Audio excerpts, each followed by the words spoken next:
Hello dear students, welcome back to my channel physics SPC ray optics का एक question. A small telescope has objective lens focal length 140 centimetre and eyepiece focal length 5 centimetre. Find the magnifying power of telescope for viewing distant object when the telescope is in normal adjustment, the final image is formed at the least distance of distinct vision.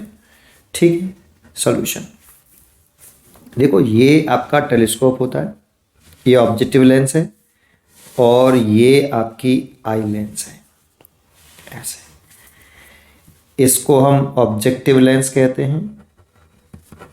ये object की side में होता है, इधर की तरफ ये object होगा, काफ़ी दूर होगा, टेलीस्कोप है तो, और इधर की तरफ हमारी आंख होती है, इसीलिए इसे आई पीस बोलते हैं।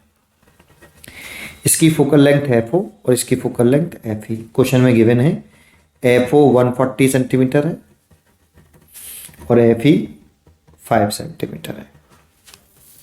ठीक है, अब इसके फॉर्मूले पे ध्यान देते हैं। पहले देखो, मैग्नीफाइंग पावर का जो फॉर्मूला याद करना चाहिए टेलीस्कोप के लिए माइनस का ब्रैकेट में F O upon F E plus F O upon V E याद करना चाहिए। वी फाइनल इमेज है, ये फॉर्मूला होता है।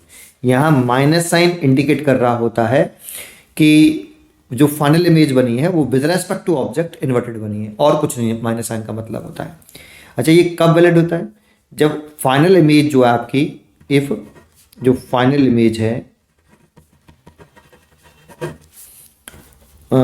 ये lies between infinite and capital D दूरी, least distinct distance of distinct vision capital D, तब ये फॉर्मूला आना चाहिए। अब इसमें दो केस हो सकते हैं, है ना। पहला, अगर फाइनल इमेज इनफाइनाइट पर बने, इसी को हम बोलते हैं नॉर्मल एडजस्टमेंट।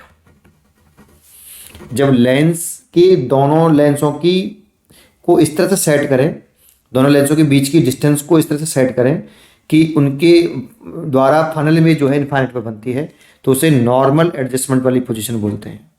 नॉर्मल एडजस्टमेंट वाली पोजीशन बोलते हैं। इस वाले केस में अगर हम वी इनफाइनाइट रख दें तो इधर इन्फिनिटी पर मैग्नीफाइंग पावर मिनिमम हो जाएगी बेटा। जब आपका इमेज जो फाइनल इमेज है इन्फिनिटी में बनेगी तो क्लियरली विजिबल होगी, लेकिन छोटी दिखाई देगी, है ना। मिनिमम मैग्नीफाइंग पावर बोलते हैं। और इन्फिनिटी रख दो यहाँ पे माइनस के एफ ओ अपॉन एफ ई।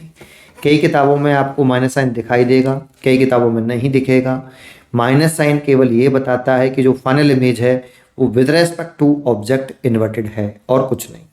ठीक है, दूसरा केस क्या हो सकता है कि फाइनल इमेज डी दूरी पर बने, इसे हम नियर पॉइंट भी बोलते हैं बेटा। इसमें नियर पॉइंट वर्ड यूज कर सकता है, या डी मतलब least distance of distinct vision पर बने फाइनल इमेज, है ना। तो इस वाले केस में जो एम जो होता है मैग्नीफाइंग पावर मैक्सिमम होता है बेटा। इसमें फाइनल इमेज जो अगर डी दूरी पे बनेगी क्लियरली विजिबल होगी और सबसे साइज में बड़ी होगी।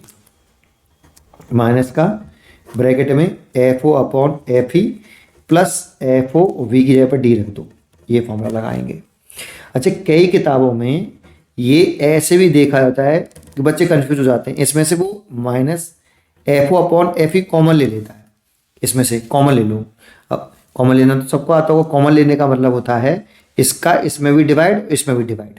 देखो, कॉमन लोगे तो इसमें इस पूरे में इतने का डिवाइड करोगे तो बनाएगा, और इस पूरे में इसका डिवाइड करोगे तो एफ ओ से एफ ओ कटेगा, एफ ई ऊपर आ जाएगा, तो F E upon capital D.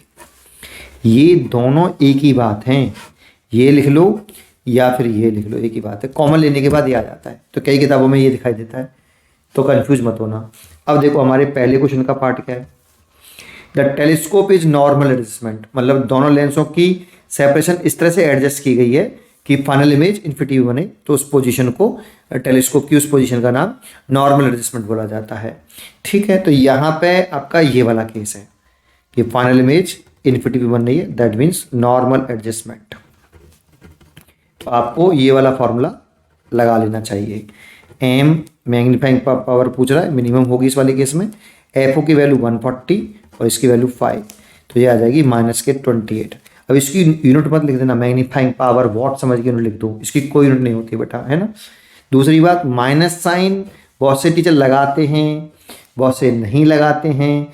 Minus sign आप लगा के चलिए और नीचे लिख दीजिए कि नेगेटिव साइन जो इंडिकेट कर रहा है वो final image with respect to object inverted है, बस इतना लिख सकते हो आप नेगेटिव साइन का मतलब, ठीक है नहीं, अदरवाइज माइनस साइन का कोई मतलब नहीं। फर्स्ट केस हो गया। सेकंड केस में वो पूछ रहा है कि फाइनल इमेज डी दूरी पर बने, तो ये डी दूरी के लिए तो वैलिड है फॉर्मूला, यहाँ पर पुट कर दो, इसमें कर दो, इसमें कर दो, एक ही बात है, एम मैक्सिमम, है ना। दोनों में से किसी एक में पुट कर देख लेना, आंसर एक ही आएगा, एफ। ये तो 140/5, 1 + 5 नॉर्मल, ये डिस्टेंस ना दे रखी हो तो 25 सेंटीमीटर मानते हैं, और दे रखी हो तो जो दे रखी हो वो मानते हैं, तो ये 25 मान लेते हैं, कैपिटल डी। तो ये तो 28 ही आएगा, -28, और ये 5 से 5 बार कटेगा, 5 एलसीएम लेंगे यहाँ से, 5 + 1 देन 655, दैट मीन्स -28 इंटू इसका इसमें डिवाइड करो 1.2, तो 28 का और 1.2 का मल्टीप्लाई और कर लो, 16 और 4 एक 5 और 1 क्रॉस 8 और 2, ऐड करो 6, 8 5 13 और 2 1 3, 1 पॉइंट कर दे यहाँ पे आएगा। तो ये जो मैग्नीफाइंग पावर आ रही है ये आ रही है -33.6 यूनिट वन लिखना, इतनी मैक्सिमम मैग्नीफाइंग पावर है और इतनी मिनिमम है।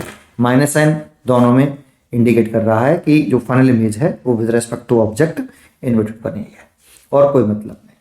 तो उम्मीद करता हूँ कि आपको ये क्वेश्चन जरूर समझ में आएगा। तो आपको फॉर्मूला इस तरह से याद करिए इसको कि अगर फाइनल इमेज लाई करे इन्फिनिटी और डी के बीच में तो ये होता है, फाइनल इमेज इन्फिनिटी बने या नियर पॉइंट बने, तो ये फॉर्मूले इस तरह से याद होने चाहिए आपको।